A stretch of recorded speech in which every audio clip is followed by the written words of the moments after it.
أذكر واحد من الشباب يدرس في ثاني ثانوي، يعني عمره يمكن 17 تقريبا، لكن الشاب صالح يعني في صلاح ذاتي. في بعض الناس يكون مثلا مستقيم ملتحي لكن أحيانا قد لا يكون عنده تعبد كثير بينه وبين رب العالمين، قيام ليل، بكاء، خشوع، يعني ما في تلك الصلة القوية. صاحبي هذا على صغر سنه إلا أنه حافظ القرآن وكان بدأ يحفظ صحيح مسلم، وصالح الولد صالح يعني في خشية، وقد ابتلاه الله بضعف شديد في النظر، ويلبس نظارات سميكة جدا، فهو مع النظارات بالكاد يستطيع أن يرى، مع وجود النظارات ما يقدر يشوف إلا شيئا يسيرا. ذهب مرة مع بعض زملائه للعمرة، في أثناء الطواف زملائه يمسكونه، فمرة يصدم في امرأة، مرة تلتفت عليهم، مرة يضيع عنهم، تعب نفسيا.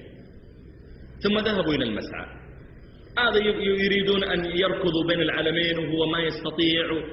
المهم الولد تعبا شديدا معهم، وضاق صدره على حاله اللي هو فيه.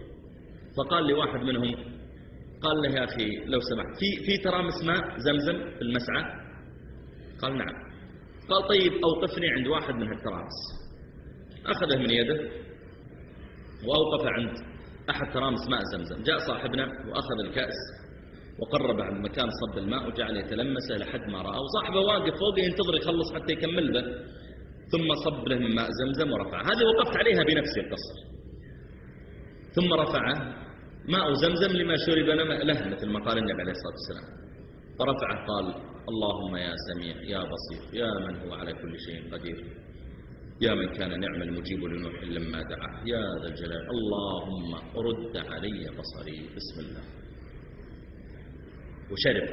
يقول صاحبه، يقول أقسم بالله يا شيخ أنه انتهى من الكأس وقال الله أكبر، وضرب بالكأس في الأرض ونزع النظارة وألقاها على الأرض وانكسرت.